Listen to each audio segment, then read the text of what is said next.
Flood tide below me, I see you face to face.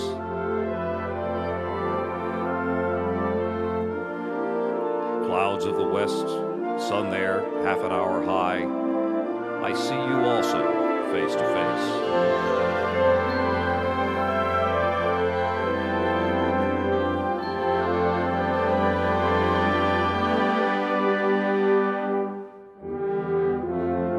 Of men and women, attired in their usual costumes. How curious you are to me.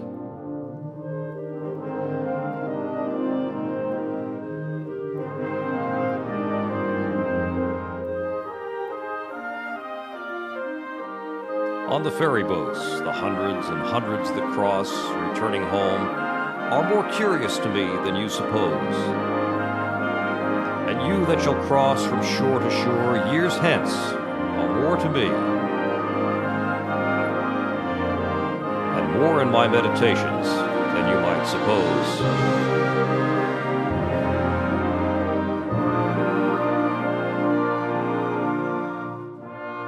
Others will enter the gates of the ferry and cross from shore to shore. Others will watch the run of the flood tide.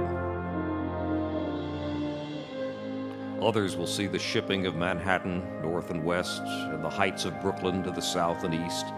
Others will see the islands, large and small.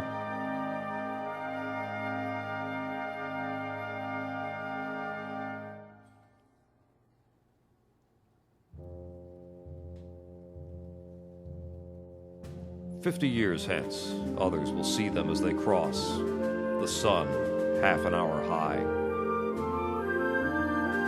100 years hence, or ever so many 100 years hence, others will see them. Will enjoy the sunset, the pouring in of the flood tide, the falling back to the sea of the ebb tide. Just as you feel when you look on the river and sky, so I felt. Just as any of you is one of a living crowd, I was one of a crowd.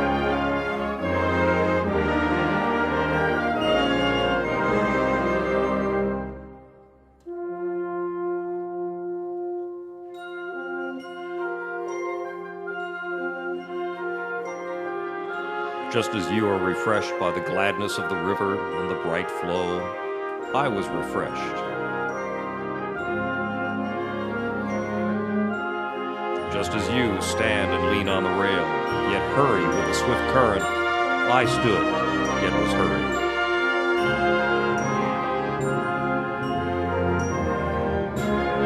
Just as you look on the numberless masts of ships and the thick-stemmed pipes of steamboats, I looked. These and all else were the same to me as they are to you. I loved well those cities. I loved well the stately and rapid river.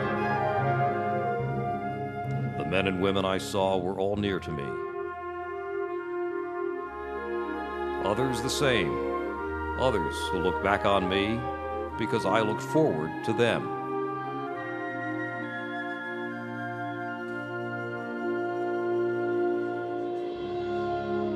What is it then between us?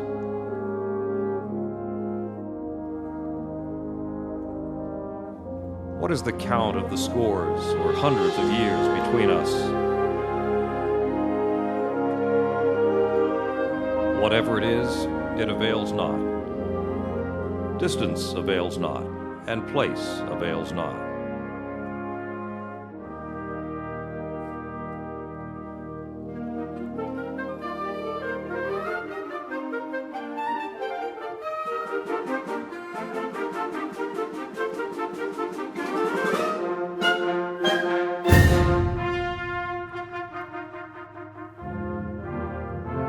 I too felt the curious, abrupt questions stir within me.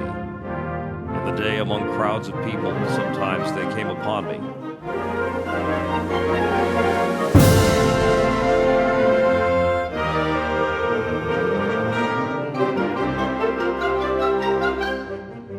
In my walks home late at night, or as I lay in my bed, they came upon me. I too had been struck from the float, for forever held in solution. I too had received identity by my body. That I knew was of my body, and what I should be, I knew should be of my body.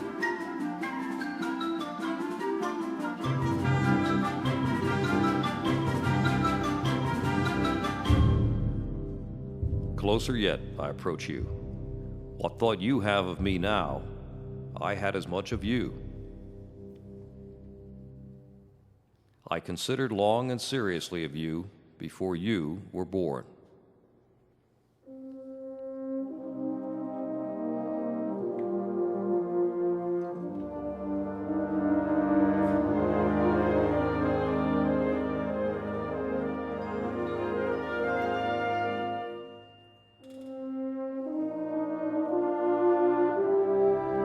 Now I am curious what sight can ever be more stately and admirable to me than my mast-hemmed Manhattan.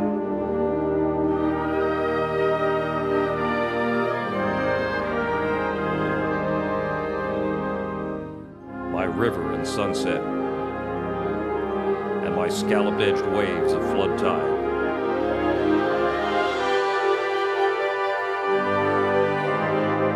The seagulls oscillating their bodies, the hayboat in the twilight.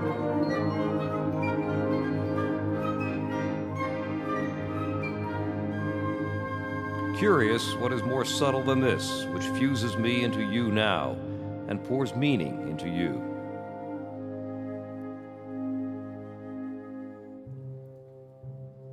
Thrive, cities. Bring your freight, bring your shows, ample and sufficient rivers.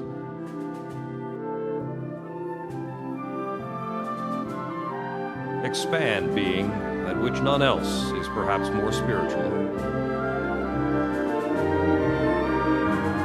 Keep your places, objects than which none else is more lasting. We receive you with free sense at last, and are insatiate henceforward. We use you and do not cast you aside.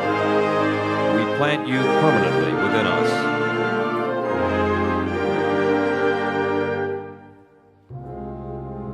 We fathom you not. We love you. There is perfection in you also.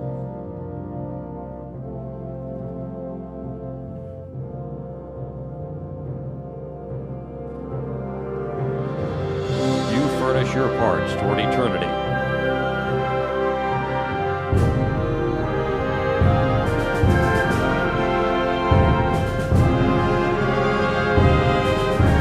Great or small, you furnish your parts toward the soul.